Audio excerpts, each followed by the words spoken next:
Sampai pada closing statement kita pada hari ini. Kita nggak tahu nanti ke depan seperti apa. Yang jelas satu sisi sudah dihentikan dari pelapor yang menuding bahwa ijazah Pak Jokowi adalah palsu. Kemudian proses kedua, Bareskrim telah menyatakan ijazah Pak Jokowi asli. Apakah nanti akan ada pencabutan pelaporan dari pihak Pak Jokowi sehingga semua kasusnya hilang semua, nggak ada yang tahu. Tapi inilah momen untuk menjawab. Tadi sebelum menjawab saya ingin ke Abang, tapi sebelum Abang aku dulu sedikit ya. dulu. Silakan. Terima kasih Mas Aiman. Jadi saya ingin menanggapi tadi pandangan dari Pak Refli bahwa yang disampaikan itu adalah penggiringan opini menurut saya. Soal survei tadi? Iya dong. Okay. Karena kan tadi jelas disampaikan, dipaparkan bahwa ini adalah punya saya. Tentu pasti penggemar beliau. Ya kan seperti itu. Kemudian tadi ditanyakan ada hal-hal bahwa sekarang sedang dilakukan proses segala macam. Tidak diterima juga bahwa sudah pelapor atau pengadu tidak hadir, masih terus digas. Oke. Saya ingin sampaikan bahwa yang disajikan tadi adalah suatu bukti bahwa efek rusak dari fitnah dan pencemaran nama baik yang dilakukan, yang sudah disurvei oleh beliau, terkait, saya nggak tahu apakah beliau adalah pendukungnya Pak Roy dan sebagainya, saya nggak tahu. Ya, tapi saya mau kasih tahu apa yang disampaikan oleh beliau, efek rusak, efek damage yang terjadi luar biasa. Dia sampaikan tadi dari bulan Desember, artinya jangan sampai saya mau menyampaikan kita menggiring opini menjadi fitnah dan perbuatan pencemaran nama baik. Saya rasa itu. Oke, baik. Karena Bung Refli yang disampaikan, maka saya mulai closing statement dari Bung Refli. Tapi jangan panjang-panjang, 1,5 menit aja Bung Refli, silakan. Nanti saya berikan kesempatan kalau seandainya nanti menyebut Bung Refli lagi. Oke, gitu ya. Kalau saya mengatakan he is doing his job. Ya kan? As a lawyer, he is doing his job. Ngapain sebagai kita pengacara, mau membantahnya? Sebagai pengacara, dia sedang membela kliennya. Karena itu ya sudah kita hormati saja. Ngapain saya mau berdebat? Yang saya sampaikan itu adalah data. Dan data itu sifatnya objektif. Bisa dicek dan bisa diulangi. Jadi kalau kita ulangi, kurang lebih akan sama saja datanya. Satu. Yang kedua, memang ini yang dua data tadi bukan di saya ya. Dua data tadi big data. 3 data itu adalah polling di tempat saya. Makanya saya challenge siapapun yang punya YouTube untuk membuat pertanyaan yang sama, tapi harus minimal 100.000. Oke. Dan Anda yakin jawabannya sama dengan Anda? Insya Allah. Itulah ya kenapa kan? Kemudian kasus ini bukan nol, Anda mengatakan itu, iya. Ini wajib untuk dibahas. Iya dong. Karena berbeda dari hasil penyelidikan. Saya tidak mau datang kalau kasus ini nggak ada gunanya. Ngapain kita datang ke rakyat bersuara? Silakan. Terima kasih. Jadi saya mau klarifikasi bahwa saya bukan di pihaknya Roy Suryo, bukan di pihaknya Jokowi, tapi saya di pihak kebenaran. Oleh karena itu, data yang disampaikan pada malam hari ini belum ada artinya. Nanti kita buktikan di pengadilan. Oleh karena itu, kami minta kepada teman-teman semua atau yang memiliki bukti supaya bisa dihadirkan nanti di pengadilan. Tapi Anda yakin bahwa pengadilan akan membuka data ijazah Pak Jokowi? Meminta itu? Ya, seharusnya begitu. Iya. Kalau tidak dilakukan oleh pengadilan, apa yang akan Anda lakukan? Ya, kita serahkan saja sepenuhnya kepada pengadilan. Karena dialah yang diberikan wewenang oleh negara untuk memberikan keadilan. Dan Anda akan mendesak itu? Meminta itu kepada yang mulia hakim? Kami meminta secara sesuai dengan prosedur. Iya, sesuai dengan hukum. Iya. Ya atau tidak, pengadilan yang kita serahkan kepada pengadilan. Oleh karena itu, mudah-mudahan Pak Prof juga nanti seperti dikatakan tadi bahwa akan membawa bukti-bukti yang itu yang kita harapkan supaya polemik ini bisa selesai secepat mungkin. Kalau begini terus berbahaya. Saya kira demikian sepunya. Jadi polemik ini menurut Anda selesai sesederhana Pak Jokowi atau pengacara mungkin ya itu menunjukkan selesai. Ijazah yang dimilikinya. Betul. Dibawa semua bukti-bukti kita periksa gelar perkara, selesai urusan. Iya, kita tenang, negara tenang. Oke, baik. Nah, seperti itu. Saya ke Bung Pitra, silakan Bung Pitra. Yang pertama saya ingin sampaikan, saya tidak sependapat dengan si Bapak baju merah itu. Karena Pengadilan yang membuktikan. Pengadilan itu tidak membuktikan, Pak. Dia hanya menerima dari penggugat dan tergugat. Silakan Anda selaku penggugat yang buktikan. Ya, tapi dia Gitu loh. memutuskan, Pak. Tunggu dulu. Ya. Kamu diam dulu, tunggu dulu, saya lagi bicara, ya. Gugatan Cuma kau itu abu-abu kalau menurut saya. Cuma saya Tunggu dulu, luruskan. kamu diam Ya. dulu. Kamu tadi udah testimoni tadi. Bung Aiman, saya ingin menyampaikan ada gium hukum yang mengatakan actori incambit onus probandi. Artinya siapa yang menuntut, dialah yang harus membuktikan. Baik itu dalam perkara perdata maupun pidana. Pidana yang membuktikan itu jaksa penuntut umum. Beban pembuktian ada sama dia, bukan pada terdakwa. Begitu halnya dalam perkara perdata, beban pembuktian itu ada pada penggugat. Jadi kalau memang ada orang yang mengatakan menggugat ini nanti akan dibuktikan oleh pengadilan, itu salah, ya. Karena beban pembuktian itu ada pada penggugat, sebagaimana asas actori incambit probatio di dalam perdata. Jadi hal-hal seperti itu Bapak harus paham gitu loh. Terus yang kedua, saya ingin sampaikan, di dalam perkara ini kan sudah pernah juga diuji secara pidana. Dan saya sudah mendapatkan putusan Pengadilan Negeri Surakarta nomor 319. Terdakwanya Bambang Tri sama Gus Nur. Konteksnya sama juga, menuding ijazah palsu Jokowi. Tapi di pengadilan mereka tidak bisa buktikan palsunya di mana. Sehingga mereka divonis oleh Pengadilan Negeri Surakarta dengan vonis penjara 6 tahun. Mereka banding. Begitu juga dinyatakan bersalah 4 tahun. Kasasinya juga begitu ditolak. Artinya apa? Dengan adanya putusan Pengadilan Negeri Surakarta dan putusan kasasi Mahkamah Agung ini membuktikan bahwasanya ini telah menjadi putusan yang berkekuatan hukum tetap. Ya, artinya ini bisa dijadikan jurisprudensi bagi hakim yang kedepannya mengadili perkara yang sebelumnya juga sudah pernah diperiksa. Oke. Artinya apa? Kita di sini tidak belajar dari pengalaman masa lalu gitu loh. Makanya Pak Jokowi kemarin ada sampaikan, saya kasihan gitu loh, apabila perkara ini dilanjutkan terkait dengan hal yang sama ini juga gitu. Jangan juga kita nanti tetap ngotot pada tuduhan-tuduhan kita, tapi ujung-ujungnya nanti kita selaku terlapor dan diproses. Memang saya akui ya, yang repot di sini bukan Pak Jokowi maupun bukan Bang Roy Suryo, Bang Rismon maupun yang lain. Yang repot adalah Polri. Mereka bertiga ini lemparannya kemana? Kepada polisi. Jadi polisi ini bingung sendiri antara mereka berdebat, tapi mau tidak mau polisi harus melakukan penyelidikan gitu loh.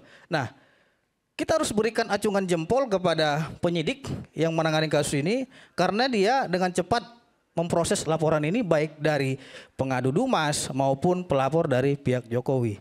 Artinya apa? Di sini tidak ada yang tumpang tindih ataupun tidak ada yang tidak objektif. Semua sama-sama diproses. Buktinya yang duluan diproses yaitu laporan dumas tadi. Nah, setelah dihentikan baru ini dipanggil-panggilin. Kan begitu. Artinya kalau saya melihat langkah yang dilakukan oleh teman-teman Bareskrim Polri ini langkah yang sudah sesuai dengan ketentuan prosedur hukum yang berlaku. Artinya mereka sudah melakukan rangkaian penyelidikan, laboratorium forensik, dan lain halnya. Tinggal nanti karena ini dihentikan, Bang Roy Suryo maupun Rismon akan menghadapi laporan daripada Pak Jokowi di Polda Metro Jaya. Ini tinggal penyidik melengkapi itu saja. Oke. Jadi beban pembuktian nanti biar Bang Roy nanti akan buktikan palsunya di sini loh gitu. Tapi saya khawatir dengan adanya putusan PN Surakarta ini akan menjadi jurisprudensi bagi hakim nanti yang akan mengadili itu. Itu menarik. Oke. Terima kasih. Saya akan tanyakan. Silakan, Bu Rismon. Iya. Klarifikasi dulu lagi ya terkait dengan Bang Egy tadi. Ini yang baru Pak Firman, biar jangan langsung tuduh ya kan. Nah, anaknya sudah jadi pengacara perwakilannya. Terus Bu Eli itu juga pengacara Bendum TPUA. Ini dari WA saya baca. Dan itu ada di YouTube-nya juga panggilan sebagai terlapor sudah diwakili. Tetapi panggilan sebagai pelapor belum ada. Jadi panggilan terhadap Bang Egy Sujana itu sebagai pelapor di Mabes Polri itu belum ada. Jadi kalau dibilang tadi kenapa nggak datang, ya karena belum dipanggil gitu ya sebagai pelapor gitu Pak. ya. Silakan nanti diklarifikasi ke pihak Mabes Polri. Mau ditanggapi tadi udah ada kasus yang sebelumnya Bambang Tri. Jelas ya. Pak Jokowi kasus Bambang Tri dan Gus Nur itu bagi saya mal apa ya? Dalam terminologi saya itu udah mal science itu. Kenapa? Dihukum tapi ijazah aslinya Pak Jokowi nggak pernah hadir ke persidangan. Coba bayangkan ya, secara sains bagaimana membuktikan itu benar. Ya, ijazahnya Pak Jokowi SD, SMP, SMA sampai kuliah nggak hadir di situ, Le. Kamu sudah baca nggak putusan? Iya, saya sudah baca. 39 ini? Tetapi saya kasih nih. Jadi baca dulu sebelum bilang sains. Pusing kita nantinya. Baca dulu itu semua itu. Ada 397 halaman. Kalau sudah baca. Jadi begini, bukan apa? Bentar dulu. Ini kan pasal apa yang dilaporin coba? Saya tanya dulu, pasal apa yang dilaporin? Tudingan apa? Saya nggak tahu hukum. Iya, justru karena tidak tahu hukum saya bawa ini putusannya. Di sini barang bukti ijazah aslinya ada nggak? Begini. Ada nggak? Makanya kamu baca biar tahu. Baca nggak ada. Mana? Coba. Nggak ada. Saya baca. Di sini konteksnya tahu nggak yang dilaporin apa? Ada pasalnya apa? Bukti ijazah asli. Pasalnya tahu nggak apa? Ijazah SD, SMP, Enggak, pelapornya tahu nggak siapa namanya? Nah itu. Jadi bingung sendiri gitu loh. Bukan. Ada nggak? Nah, pertanyaan saya pelapornya di sini siapa? Lah. Ini dua-dua beda. Anda menyimpulkan tapi nggak tahu sendiri perkaranya. Ini ijazahnya siapa? Gitu loh. Dihadirkan atau tidak? Ini Nggak sudah akan ketemu. berkekuatan hukum tetap gitu loh. Saya mengakhiri. Closing statement saya bukan itu. Iya, oke. Jadi begini, ya saudara sebangsa dan setanah air yang cinta pada Indonesia, bukan berarti karena kita challenge Mabes Polri terus kita tidak sayang pada negara ini. Bukan, kita mempercerdaskan publik dengan sains kok. Jangan diancam-ancam lah bahwa peneliti nggak punya hak untuk meneliti ini. Siapa Anda? Memangnya peneliti perlu otoritas kepolisian untuk mana yang perlu kita teliti? Jangan ancam-ancam. Ya, pengacara itu jangan suka mengancam. Pengacara hadir, lahir karena negara kita demokrasi. Suburkanlah demokrasi ini tanpa ancaman-ancaman. Begitu loh. Berikutnya, kenapa kita mempertanyakan kredibilitas Mabes Polri? Bahwa itu bukan hasil akhir absolut terhadap sains. Karena kejadian sebelumnya, tadi saya bilang, laboratorium toksikologi kasus Jessica Wongso salah hitung mundur waktu. Dia bilang 16.39 sekian detik, harusnya 16.20. Dan Jessica di situ sedang ada di kasir yang dituduhkan 16.29.50, dia taruh itu sianida. Itu hasil toksikologi Mabes Polri. Dr. Nur Samran Subandi bisa di-download itu di direktori Mahkamah Agung. 16.29 itu dikatakan naruh Jessica sianida. dituduh 16.29.50 memasukkan sianida. Padahal prediksinya dia Nur Samran Subandi karena salah hitung 16.39 sekian-sekian. Maka ada deviasi katanya. Padahal 16.39 itu hasil prediksi dia adalah hasil perhitungan mundur waktu yang salah. Seharusnya 16.20. Jessica sedang ada di mana sih itu? Di kasir. Dan itu produk dari lab toksikologi Bareskrim Polri. Jadi mereka pernah salah. Hitung mundur yang seharusnya dihitung anak SD aja bisa. Mereka bisa salah. Itulah dasar saya. Bahwa saya harus men-challenge hasil dari Bareskrim Polri. Dan kita harus terbuka. Banyak ahli yang kita hadirkan. Kalau bisa di laboratorium Puspom TNI, laboratorium yang lain. Kalau kalian merasa benar, SOP benar, hasil benar, maka sains itu tanpa batas. Tapi kan sudah PK 2 kali dan gagal PK-nya. PK saya ungkapkan itu di PK Jessica Wongso. Dan kalah PK-nya, tidak diterima. Nggak tahu saya hasilnya, saya belum diberitahu oleh Jessica. Tetapi ya Pak, terlepas hakim tahu atau tidak tentang bagaimana kesalahan hitung mundur itu, penggunaan software gratis oleh laboratorium komputer forensik Bareskrim Polri yang memanipulasi video itu. Sekarang pertanyaannya, sudah kita ungkapkan seperti itu di PK, apakah hakim percaya? Hakim mengerti? Itulah kebenaran, makanya harus kita challenge. Kalau nggak kita challenge, maka kita menjadi bangsa penjilat. Sains harus di-challenge. Makasih. Bukan dilaporkan, bukan dihukum. Iya. Pak Susno menarik. Sains ilmiah bukan dihukum, bukan dilaporkan, ini kita belajar tapi ditantang. Mungkin 8 atau 12 semester ya. Luar biasa. Tetapi alangkah bagus kalau kita belajar hukum, kita mematuhi hukum ya. Artinya mematuhi hukum, kita pedoman kita hukum. Standar kita harus hukum. Terlepas daripada hukum itu buatan manusia, ada kelemahan, tapi itulah yang kita sepakati. Sepanjang kita memakai maunya kita, ibarat pertandingan, kan ada aturannya, ada wasitnya. Kalau kita kalah, kita menyalahkan wasit atau menyalahkan aturan, maka buat apa kita bertanding? Nah, maka itulah perlu permainan yang jujur, permainan yang sportif. Dalam hal ini kita berasumsi bahwa laboratoriumnya benar, peralatannya benar, kemudian para saksi yang diperiksa, UGM, dosen, teman sekolah dan sebagainya memberikan keterangan yang benar, dan termasuk saksi pelapor juga memberikan keterangan yang benar. Nah, bagaimana cara mengujinya? Hukum acara kita telah mengatur, ada pasal 184 untuk menguji pembuktian itu, alat buktinya lengkap apa tidak, gitu kan? Siapa yang melapor, dia harus membuktikan. Itu yang kita sepakati. Soal kebenarannya, oh itu enggak benar, itu selisih. Bebas-bebas saja berpendapat. Karena di dunia ini tidak mungkin kita mendapatkan kebenaran absolut. Kebenaran absolut adanya di akhirat nanti. Siapa yang mengatakan yang salah adalah benar, maka sanksinya di akhirat. Sumpah pocong itu enggak diakui.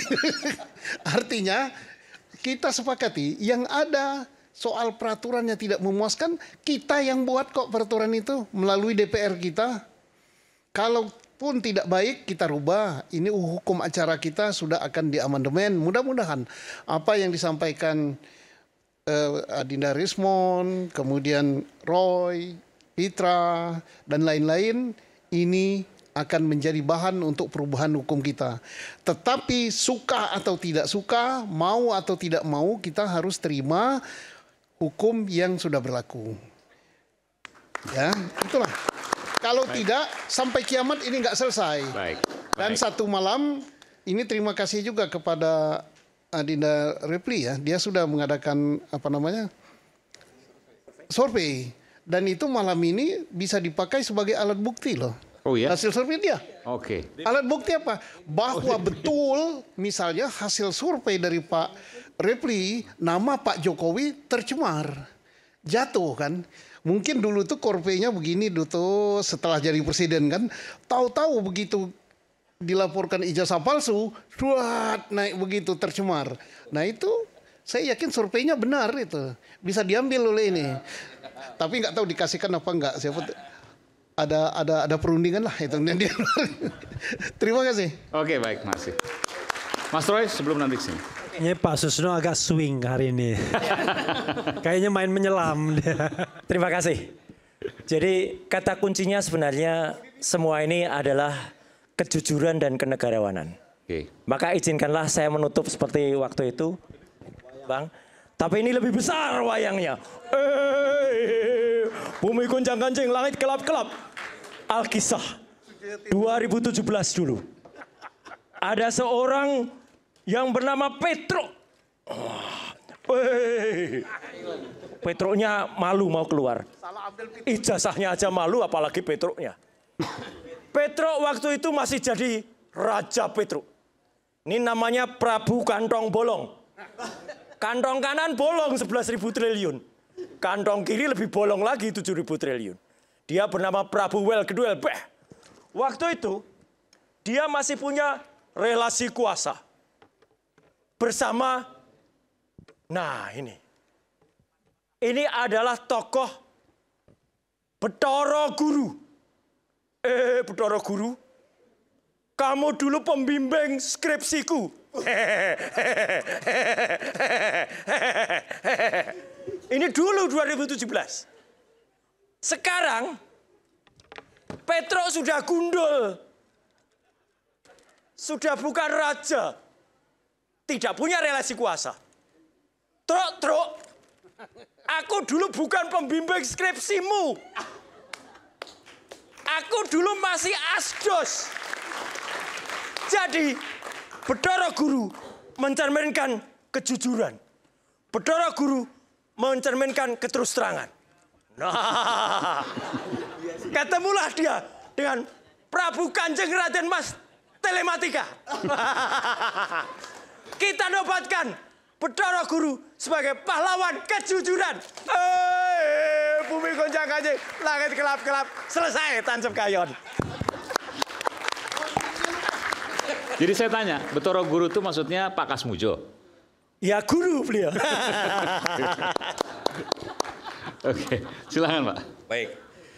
Terima kasih Aiman. Hari ini kita sudah sebenarnya mendapatkan penjelasan yang terang benderang.